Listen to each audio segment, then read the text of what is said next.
حضرت بہاولق نقشبند بخاری رحمت اللہ تعالی علیہ بہت بڑے درویش گزرے، سلسلہ نقشبندیہ کے امیر تھے، اور کیا بات ہے ان کے سلسلہ مبارکہ کی بھی اور ان کی خدمات دینیہ کی بھی۔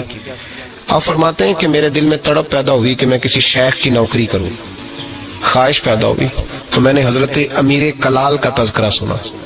بڑے درویش تھے، بڑے راہنما تھے، دور دور تک ان کے تذکرے میں سنتا تھا۔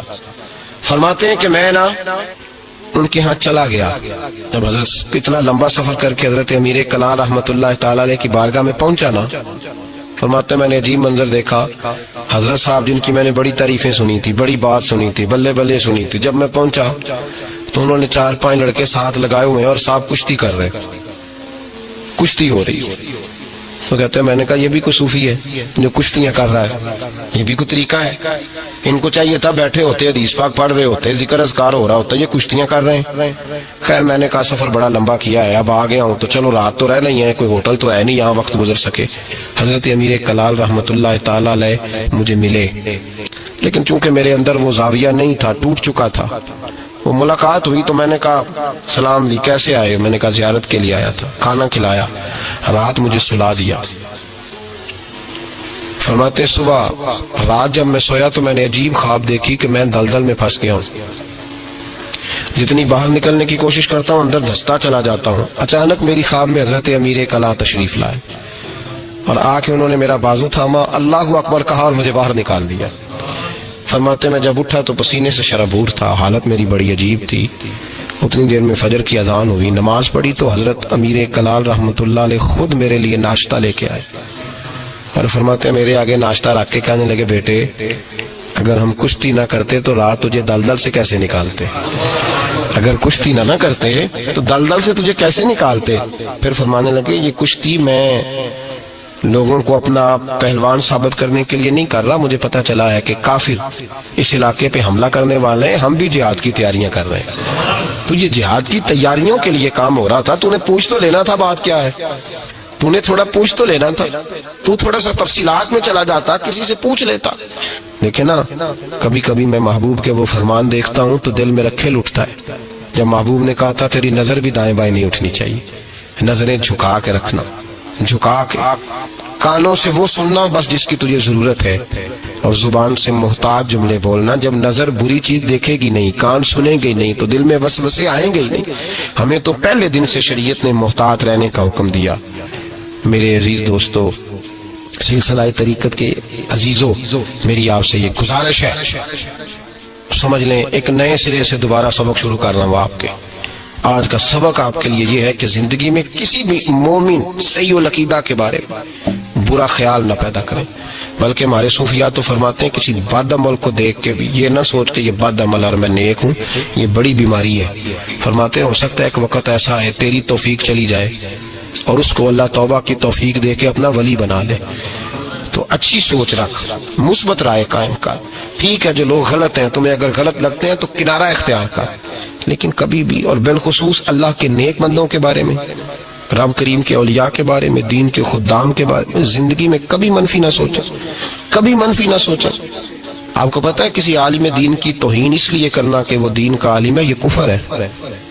میرے حضرت صاحب ایک جملہ کہا کرتے تھے، ایک شخص نے کہا حضور تہجد کے لیے نہیں اٹھا جاتا، اب تو خیر لوگوں سے فجر کے لیے بھی نہیں نہ اٹھا جاتا، تہجد کے لیے نہیں اٹھا جاتا۔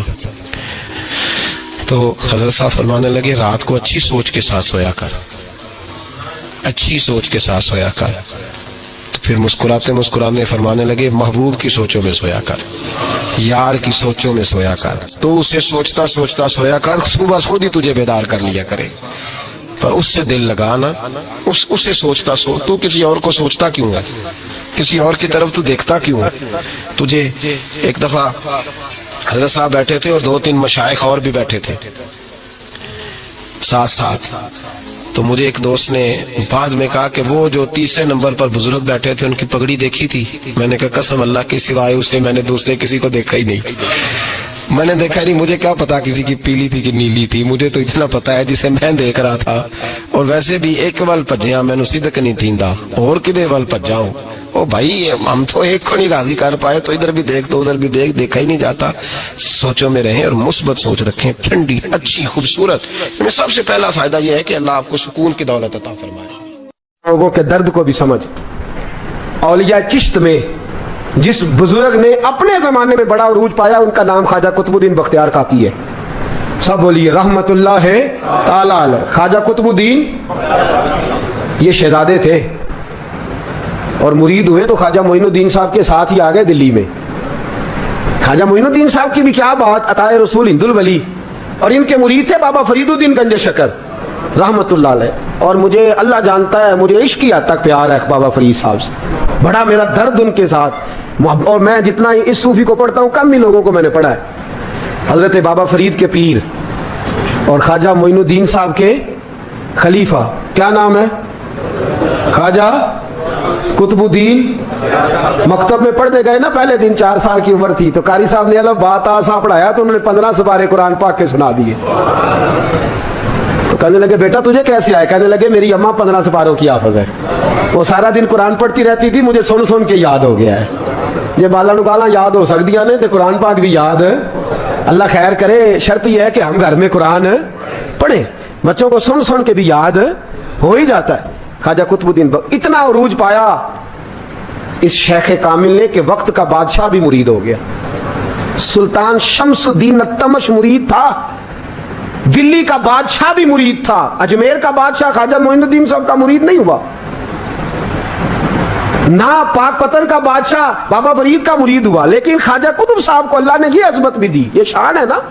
اگرچہ صدقہ سارا خواجہ معین الدین کے قدموں کا ہی تھا، لیکن دلی کا بادشاہ مرید ہوا، اور اتنا اعلیٰ مرید ہوا کہ جب خواجہ قطب الدین صاحب کا وصال ہوا تو 3 شرطیں لگائی تھی. فرمایا میرا جنازہ وہ پڑھائے، جب سے توبہ کیا پھر اس کا سینے بد حرام کے لیے نہ کھلا ہو، اور جب سے توبہ کیا پھر لقمہ حرام اس کے گلے سے نہ گزرا ہو، اور جب سے توبہ کیا پھر کبھی نماز تہجد بھی قضا.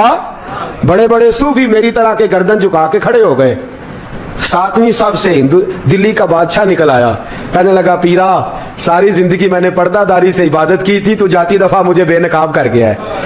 اتنا بڑا انہوں نے شخص تھا. اور حال یہ تھا، لوگ کہتے ہیں کہ فلانا آدمی امیر آدمی ہے تو حضرت صاحب کا تعلق پیر صاحب کا تعلق زیادہ ہے، تو اس کی عمارت نہ دیکھ، کبھی کبھی اس کی پرہیزگاری بھی دیکھ، اس کی خدمت گزاری بھی دیکھ. خواجہ قطب الدین صاحب پہ بھی الزام لگتے رہے. ایک الزام یہ بھی لگا کہ قریب چلے گئے. ہوا کیا، جب بادشاہ مرید ہوا تو کہنے لگا حضرت جی میں نے بادشاہی نہیں کرنی، میں نے اب خانقاہ میں رہنا ہے. تو فرمایا بیٹا تو چھوڑ دے گا تو کوئی ظالم بیٹھ جائے گا. حضور پھر کیا حکم ہے؟ فرمانے لگے تو نے کرنی ہے. تو کہا حضور آپ وہ کہاں ہوتے ہیں، میں کہاں ہوتا ہوں، دل ہی نہیں لگتا. آپ فرمانے لگے میں ڈیرا اٹھا کے تیرے قریب لے آتا ہوں. خواجہ صاحب 1 کلومیٹر کے فاصلے پر ڈیرا اٹھا کے لے آئے. فرمانے لگے میں تیری تربیت کرتا رہوں گا، تو مخلوق کا بھلا کرتے رہنا. صلی اللہ علیہ، تو حضور کی امت کا اللہ. وہ قریب. اس وقت بھی لوگوں نے بڑی باتیں کی کہ دیکھو جی بادشاہ تھا نا تو پیر صاحب ہی نیڑے آ گئے.